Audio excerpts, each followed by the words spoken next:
صل على محمد وآل محمد.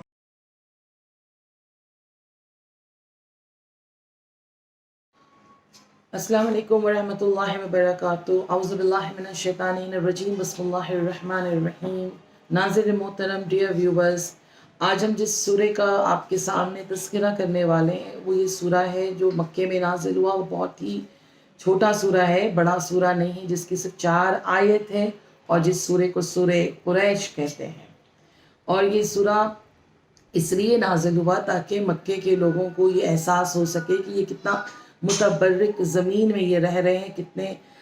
بڑے جگہ پہ ان کو مقام ملا ہے رہنے کے لیے. اس لیے اور یہ جو سورہ فیل کا جو میں نے لاسٹ ویک میں نے آپ کے سامنے کہا تھا، وہ اس لیے ان کو متنبع یہ سورہ کے ذریعے سے بھی کیا گیا تھا تاکہ آپ سمجھ سکیں یہ بہت بڑی جگہ ہے. اگر کوئی اس کو نقصان پہنچانے کی کوشش کرے گا تو پھر خداوند عالم اس کو اپنی طرف سے عذاب الہی انشاءاللہ عنایت ہوگی. تو یہ جو آپ کے سامنے یہ جو سورہ ہے، یہ سورہ کے لیے بہت سی بات ہے، کیونکہ مکے کی سرزمین میں جو لوگ قریش کے لوگ جو رہتے تھے، ان کے مالی اعتبار سے، فائنینشلی اعتبار سے ان کی حالت اچھی نہیں تھی. تو الحمدللہ رسول خدا صلی اللہ علیہ وآلہ وسلم کے آنے کی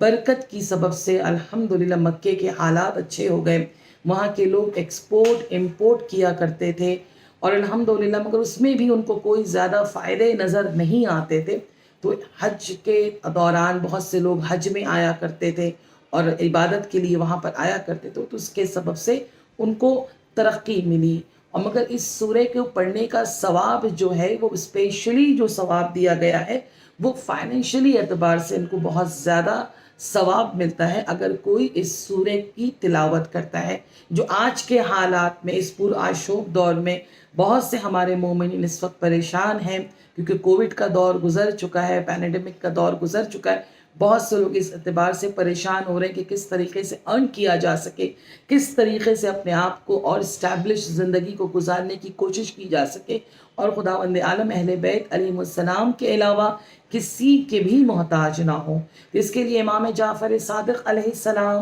فرماتے ہیں کہ اگر کوئی شخص اگر نماز پڑھے، نماز حاجت کی نیت سے اس نماز کو پڑھنی ہے اور 2 رکعت نماز پڑھنی ہے، اور اس دونوں رکعت میں سورہ الحمد کے بعد 15 مرتبہ یعنی 15 ٹائمز سورہ قریش کی تلاوت کرنی ہے. اور سورہ قریش کی تلاوت کرنے کے بعد جب نماز اختتام ہو جائے یعنی سلام پڑھ لیں، تو سلام پڑھنے کے بعد پھر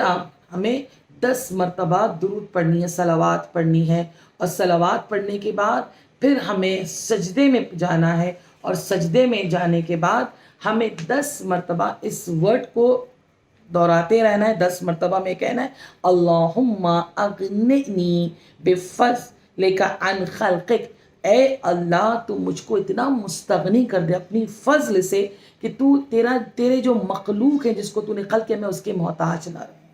ہم اس کے بالکل محتاج نہیں، اہل بیت اور اللہ کے علاوہ ہم کسی اور کے محتاج نہ ہوں. پھر سے میں ریپیٹ کر رہی ہوں تاکہ آپ اس کو نوٹ ڈاؤن کر سکیں. اللہم اغنینی بفضلک خلقک، یہ کہہ کر 10 مرتبہ یہ دعا سجدے میں پڑھنی ہے. اور پڑھنے کے بعد انشاءاللہ دعا کریں، کیونکہ جو بھی اس مجرب عمل کو انجام دے گا انشاءاللہ خداوند عالم اور اہل بیت علیہ السلام کے علاوہ کسی کا بھی محتاج نہیں ہوگا. کیونکہ اس قرآن کے اس سورے میں خداوند عالم نے اسی طرح سے بیان کیا ہے فَلْيَعْبُدُوا رَبَّ هَٰذَا الْبَيْتِ، آپ عبادت کرو. کس کی عبادت کرو؟ اللہ کے گھر کی عبادت کرو. اور اس کے بعد پھر الَّذِينَ بسم اللہ الرحمن الرحیم الَّذِينَ أَطْعَمَهُم مِّن جوع، جس نے تمہیں بھوک سے نجات دی ہے، اور جس نے تمہیں وَأَمَنَهُم مِّن خَوْفٍ، اور جس نے تمہیں بدنامی سے بچایا ہے. کیونکہ جب انسان کے پاس مفلسی آتی ہے تو ظاہر سی بات لوگ اس سے دور بھاگتے ہیں، لوگ اس کے قریب آنا پسند نہیں کرتے ہیں. اسی کو دیکھ کر امام جعفر صادق علیہ السلام نے اس عمل کو انجام دیا ہے، انشاءاللہ بتایا ہے، جس کو ہمیں کرنے کی انشاءاللہ توفیق ملے اور انشاءاللہ ہر اہل بیت کے چاہنے والوں کی پریشانی کو خداوند عالم دور کر دے. اور پھر رسول خدا صلی اللہ علیہ وآلہ وسلم کہتے ہیں کہ اگر کوئی اس سورے کی تلاوت کرتا ہے، اگر کوئی سورے کی تلاوت کا 4 آیت ہے، مگر کوئی سورے کی تلاوت کرتا ہے تو خداوند عالم جتنے بھی لوگ اب تک طواف کیے ہیں، جتنے بھی لوگ خانہ کعبہ کے اندر اعتکاف کیے ہیں، کہا کہ خداوند عالم اس کے 10 برابر یعنی 10 ٹائمز مور خداوند عالم ان کو ثواب عنایت کرتا ہے، خداوند عالم ثواب عنایت کرتا۔ اور پھر کوئی شخص پریشان ہوتا، جو آج کے دور ہے بہت اوپن سب کچھ ہو چکا ہے، سوشل میڈیا میں بہت کچھ آ چکا ہے، تو اس کے دور پر بہت سے لوگوں کو ڈر ہوتا ہے، حسد سے ڈر ہے، نظر سے ڈر ہے، کوئی خدا نہ کرے کوئی غلط طریقے سے کوئی غلط وائبس کا اثر نہ ہو، تو اس کے لیے امام جعفر صادق علیہ السلام کہتے ہیں اگر کوئی صبح کے وقت اٹھ کر ارلی مارننگ یعنی آفٹر نماز کے بعد اگر کوئی 7 ٹائمز اس سورہ کی تلاوت کر لے، اس سورہ قریش کی تلاوت کر لے 7 ٹائمز، تو خداوند عالم اسے اس طریقے کی شر سے جس سے اس کو نیگیٹو وائبز مل سکتے، خداوند عالم اس سے اس کو محفوظ کر دیتا ہے۔ انشاءاللہ خداوند عالم ہر ایک کو محفوظ رکھے۔ اور اس کے بعد پھر امام جعفر صادق علیہ السلام فرماتے اگر کوئی اس سورے کی تلاوت کرے، چھوٹا سا سورہ ہے مگر بہت زیادہ بینیفٹس ہے کہ اگر کوئی سورہ کی تلاوت کرے، جب محشر کے اندر وہ داخل ہوگا، جو 50,000 سال کا ایک دن ہے کہ جب وہ محشر میں داخل ہوگا، تو خداوند عالم کی طرف سے اسے ایک خاص سواری دی جائے گی۔ اب وہ سواری کا ذکر نہیں مگر ہاں خاص سواری دی جائے گی، اور وہ سواری میں بیٹھ کر محشر کے میدان میں وہ اس کو انٹری ملے گی، مگر جیسے ہی وہ انٹری ہوگی جتنے بھی فرشتے ہیں سب اس کے استقبال کریں گے، اس کے ویلکمنگ کریں گے۔ تو انشاءاللہ خداوند عالم ہر ایک کو توفیق دے اور محشر کے میدان میں انشاءاللہ ہر ایک کو باعث عزت بنائے۔ اور اسی طرح امام رضا علیہ السلام کہتے، امام علی رضا علیہ السلام کہتے اگر کسی کو ہارٹ کی مثلاً ڈیزیز ہے، ان کو قلب کی بیماری ہے، تو انہیں کوشش کرنی چاہیے کہ جب بھی کوئی مشروب پیے یعنی کوئی بھی بیوریج پیے تو ان کو کوشش کرنی چاہیے کہ سورہ قریش کی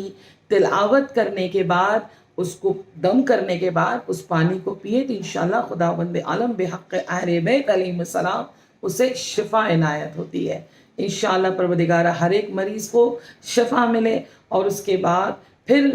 جو ہے رسول خدا صلی اللہ علیہ وآلہ وسلم کہتے ہیں کہ اگر ہم کوئی کھانا کھاتے، کیونکہ آج کے زمانے میں ہم سب کو ڈر اس بات کا ہے کہ ہمیں پیور غذا نہیں ملتی، ہمیں صحیح کھانا نہیں ملتا، کیا یہ کھانا ہمیں نقصان نہ پہنچا دے، تو اس کے لیے امام رسول خدا صلی اللہ علیہ وآلہ وسلم کہتے ہیں اگر کوئی سورہ قریش کی تلاوت کر کے اور اگر جو کھانا کھاتا ہے، کوئی کھانا جو بھی کھانا ہو اس کو ڈر ہو، تو خداوند عالم اس کھانے کا جو بھی اس کو ملتا ہے کوئی غلط چیز اس کو اثر نہیں کرے گا، یعنی اس کھانے سے کوئی نقصان اس کو نہیں ہوگا سوائے فائدے کے۔ اور کہتے ہیں کہ کوئی چاہتا ہے اس کے گھر کے سفرے میں یعنی دسترخوان میں، جو بہت امپورٹنٹ ہے، ہم سب محنت کرتے ہیں اسی لیے کہ ہمارے گھر کا سفرہ آباد ہو، ہمارے گھر کا دسترخوان ہرا بھرا ہو، تو اس کے لیے رسول خدا کہتے ہیں اگر کوئی اس سورہ کی تلاوت 2 مرتبہ کر لیتا ہے، اگر اس سورہ کی تلاوت کوئی 2 مرتبہ اگر کر لیتا ہے، تو خداوند عالم کھانا کھانے سے پہلے تو خداوند عالم اس کے گھر کے دسترخوان میں برکت عنایت کرتا ہے۔ اور ہمیں کیا چاہیے، قرآن میں بہت خزانے چھپے ہوئے ہیں، بس اس خزانے کی تلاش ہمیں کرنی چاہیے، اس خزانے کو ہمیں ڈھونڈنا چاہیے تاکہ ہم استفادہ کر سکیں، تاکہ ہم صحیح طور پر اس سے فائدہ اٹھا سکیں، کہ قرآن مجید وہ کتاب ہے جو ہمیں روشنی کی طرف لے کے جاتی ہے، قرآن مجید وہ کتاب ہے جو ہمیں صحیح دین سکھاتا ہے، قرآن مجید وہ کتاب ہے جس نے ہمیں زندگی کا صحیح طریقہ سکھاتا ہے، اور اس طریقے کو سکھانے کے لیے، زندگی کو بسر کرنے کے لیے خداوند عالم نے ہمارے درمیان میں 14 عدد جو الحمدللہ ٹیچر بنا کر ہمارے اہل بیت علیہ السلام معصومین کو بنا کر ہمارے درمیان بھیجے، جن لوگوں نے اپنے پریکٹیکل کے ذریعے سے ہم لوگوں کو زندگی بسر کرنے کا طریقہ سکھایا۔ انشاءاللہ پروردگار ہر ایک کے سفرے میں برکت دے، ہر ایک مریض کو شفا یابی ملے، ہر ایک کو انشاءاللہ نیگیٹو وائب سے انشاءاللہ خداوند عالم ہر ایک کو محفوظ رکھے، اور ہر انسان انشاءاللہ مستغنی ہو اور کوئی کسی کا محتاج نہ ہو سوائے اللہ اور اہل بیت علیہ السلام کے محتاج نہ ہو۔ بس عزیزو انشاءاللہ عبادت بر وقت کریں، اور انشاءاللہ اہل بیت علیہ السلام سے ہمیشہ محبت کریں اور ان کے دشمنوں سے ہمیشہ نفرت کریں۔ والسلام علیکم ورحمۃ اللہ وبرکاتہ۔